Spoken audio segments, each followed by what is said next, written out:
My name is Renee Perry. I am 53 years old. I was first diagnosed with fibroids at the age of 31, I believe. At that time, I had no idea what fibroids were. So I changed, at the time I got married around that time, and I changed gynecologists. So my first visit with my gynecologist during the oral exam, she said, "Oh, you have fibroids. I'm going to send you to have I think it was called a hysteria sonogram." And at that time I had multiple fibroids, and the journey continued. About 2 years later, I had a myomectomy performed. So I knew at that time that the fibroids would return. I'm like, okay, fine, we'll do this.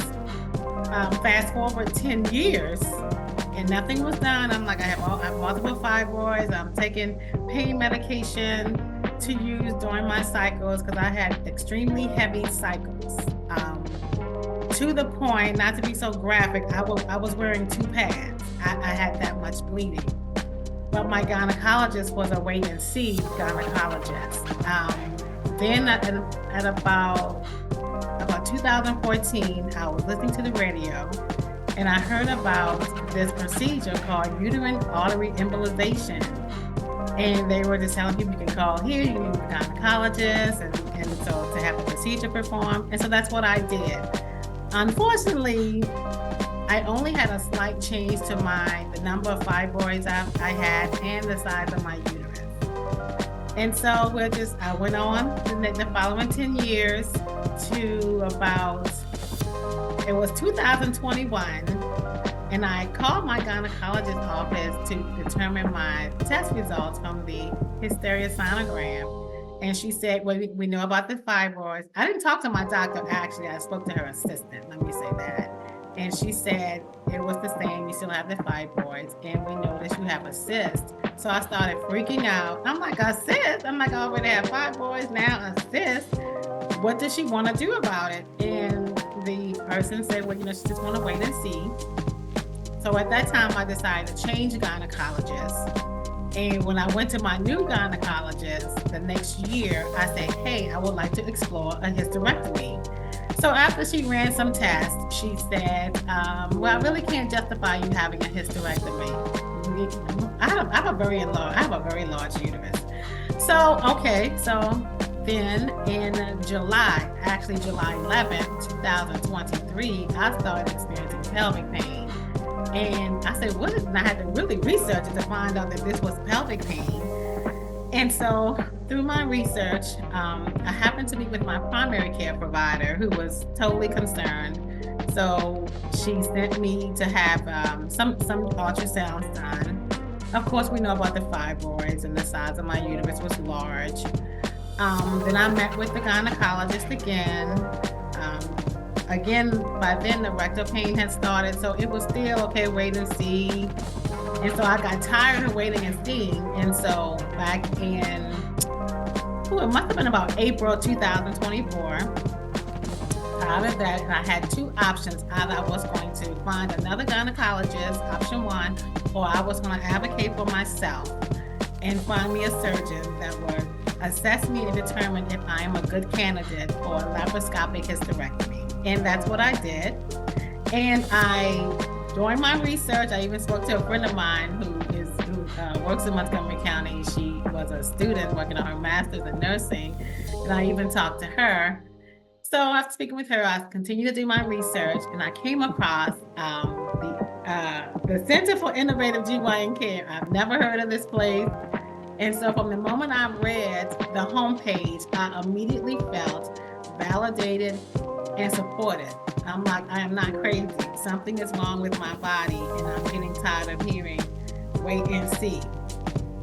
So after thinking about it for an hour, I completed the online request, the consultation. I hit the button, and I did get a call back within probably about 3 or 4 hours, and we scheduled the appointments. The following week, I had my consultation with Dr. Paul McCool. And again, feeling validated. I mean, I've never had a GYN. I only met with him for, like a short time, but he drew some things, and we had a discussion. He had seen my medical records, but I've never had a gynecologist really sit down and really talk to me about the fibroids and my ovaries and the cysts and what his plans were. And I went ahead with the procedure. I agreed to the procedure. The next day I received something from the surgery center, and I believe I had my procedure about 2 weeks after that. And at the time of this video, I am post-op 4 weeks since my laparoscopic history.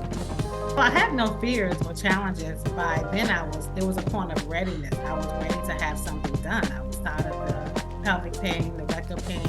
I had watched multiple videos on YouTube, so I'm so appreciative of those women who posted their videos about their whole hysterectomy journey. I mean, I learned a lot about what I need, what's going to happen after the procedure, the items I need to purchase. So I was in a place of readiness. I wasn't concerned.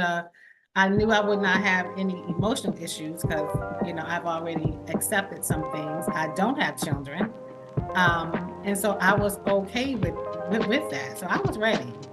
I know when I did back in February, I did a consult with a gynecologist, and she did mention that the third option would be a hysterectomy. But prior to that, those things were not mentioned to me. And I think because I was in my early 30s, my own theory, I was in my early 30s, diagnosed with fibroids, and I think that's kind of why it was never offered. I wish it had been, because I know, even with, speaking with my mom, we were talking, and she always said, like, you should have had this like 10 years ago. And in reality, instead of me having the embolization, I really should have had a hysterectomy. I think the one thing that surprised me was when I met with Dr. McCool for the consultation. He said that, it would just be one cut. And I'm like, Because I remember watching the videos on YouTube, and they had multiple cuts.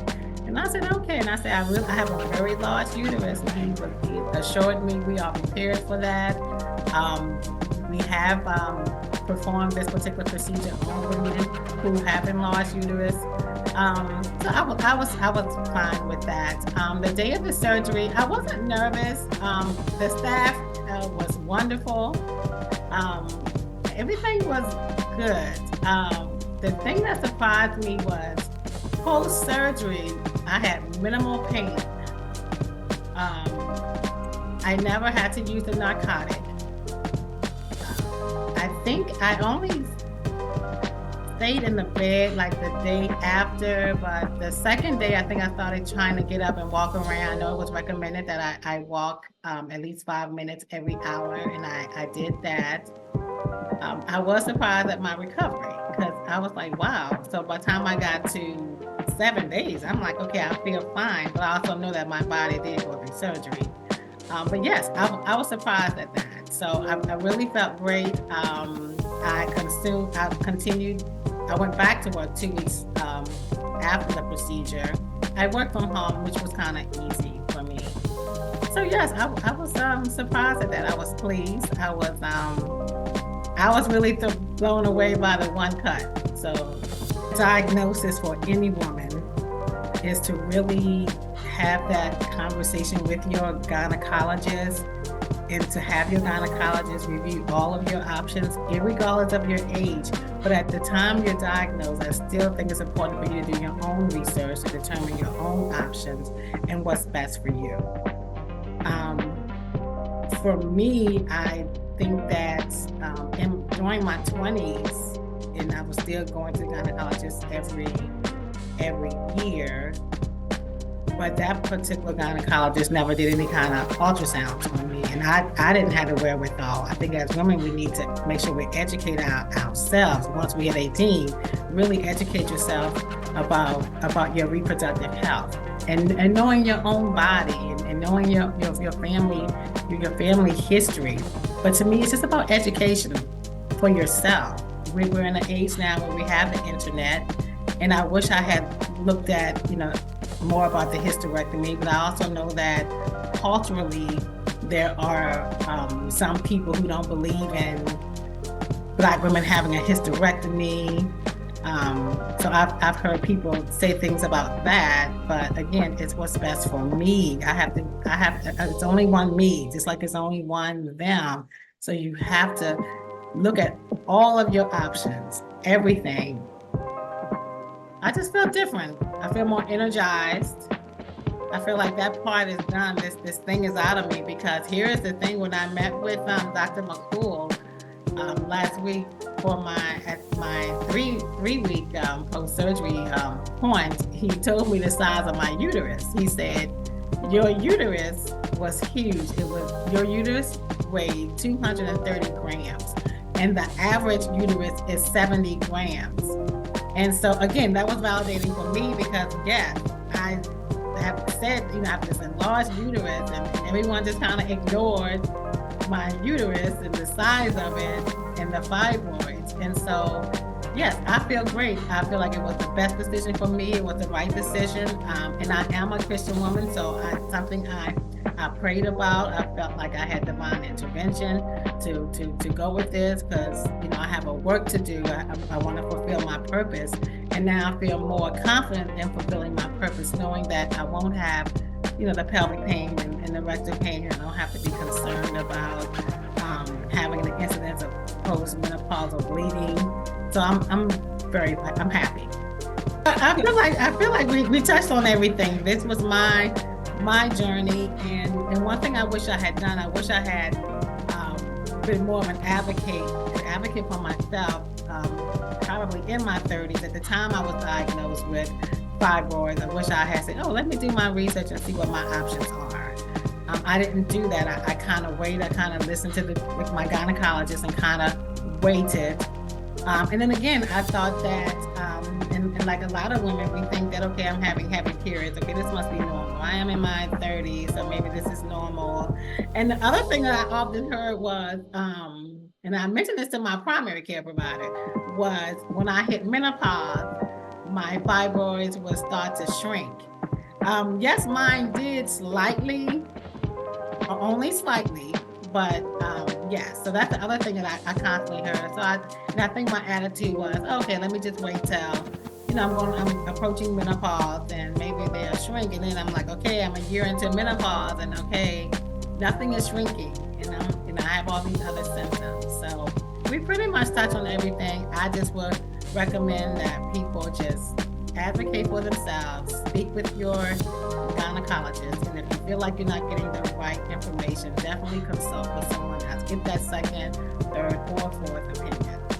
And I was telling them where I was having it at, and they ordered the company. I mentioned the Center for Innovative GYN Care, and the person I was speaking to, the representative I was speaking to, was like, oh my God, they got 5 stars.